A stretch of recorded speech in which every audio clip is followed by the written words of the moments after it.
Shalom Ouvracha, chers amis de la communauté de Créteil et au-delà. Ce Shabbat, Parashat Vaera, nous rentrons entre guillemets dans le vif du sujet des préparatifs de la Yetziat Mitzrayim, de la sortie d'Égypte. Après le début de l'asservissement la semaine dernière, les Béné Israël, sous la houlette de Moshe et de Aaron, vont petit à petit souffler, respirer, parce qu'il va y avoir une succession de plaies, de makotes, qui vont s'abattre sur l'Égypte pour les convaincre finalement de laisser sortir les Béné Israël. 7 des 10 plaies se trouvent dans notre paracha de Vaera, les 3 dernières la semaine prochaine, et donc nous avons ce petit parfum de Pessah, de la sortie d'Égypte, des makotes, qui sont relatés dans notre paracha. J'aimerais en quelques instants m'arrêter sur les 2 premières d'entre elles. La makate du sang d'âme et la makate des grenouilles tsefardéa. La Torah fait remarquer que celui qui a été chargé d'initier ces plaies n'a pas été, contrairement aux autres, Moshe Rabbeinu, mais Aaron. Alors c'est vrai qu'on a demandé à Moshe de demander à Aaron, mais de détendre ce bâton, d'étendre sa main sur le Nil, pour qu'elle devienne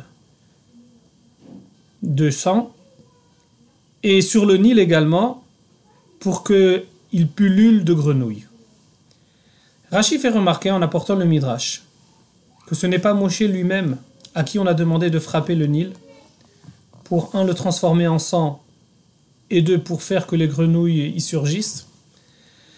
Mais cela a été à Aaron, parce que Moshe lui-même, la semaine dernière, a été sauvé grâce au Nil. Lorsqu'il fallait le cacher et que c'était plus possible, alors on l'a mis dans un petit berceau sur le Nil, surveillé par sa sœur.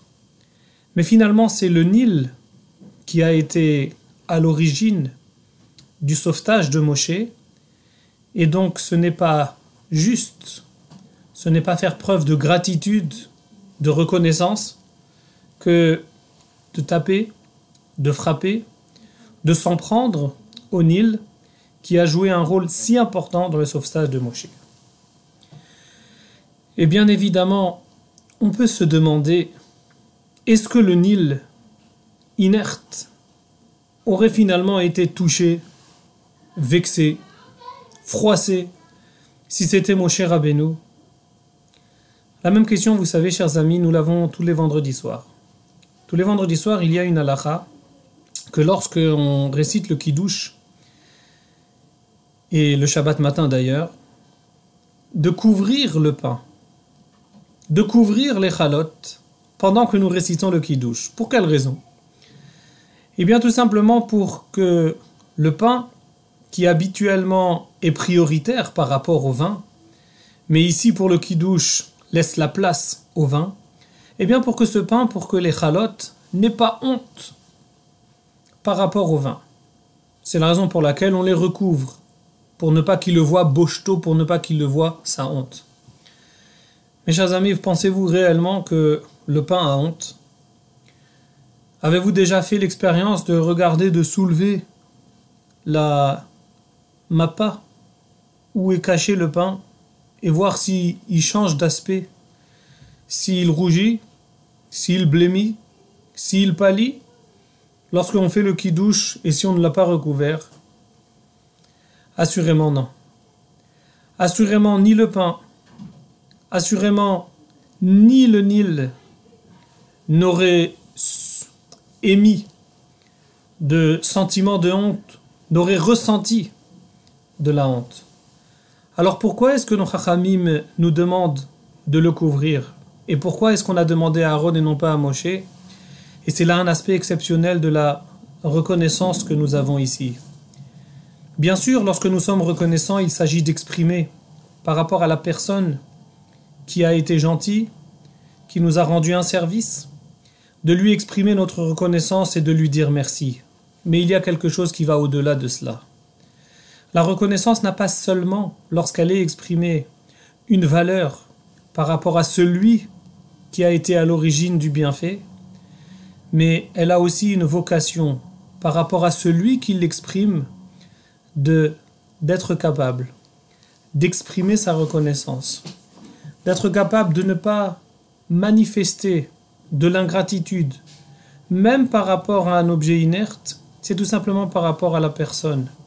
Ce que la Torah attend de nous, c'est que nous soyons capables de réaliser, de remercier, d'exprimer notre gratitude.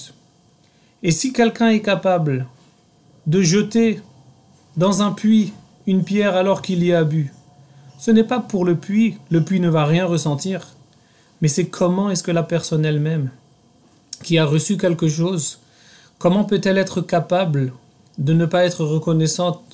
Comment peut-elle être capable d'agir de la sorte? Et c'est pour elle, et aussi pour elle, que la Torah nous demande.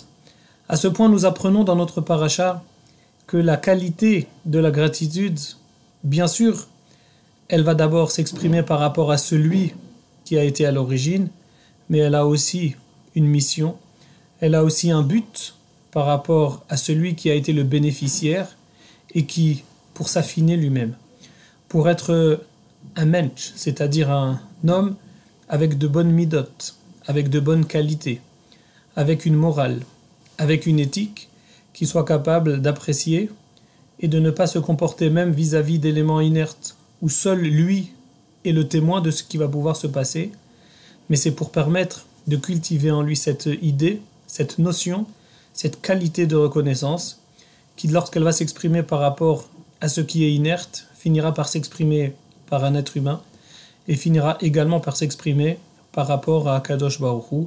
C'est la raison pour laquelle Moshe n'a pas lui-même frappé le Nil, mais a laissé ce soin à Aaron. Que Kadosh Baruch Hu nous permette de prendre exemple, comme d'habitude, de Moshe et d'Aaron, de tout ce que la Torah nous raconte, nous relate, comme histoire de ce qui s'est passé, de ce qui était à l'origine de notre peuple, de s'inspirer, de prendre ces exemples pour devenir, pour être meilleur et pour faire ce que Akadosh Baruch Hu attend de nous. Shabbat Shalom ou Mevorach.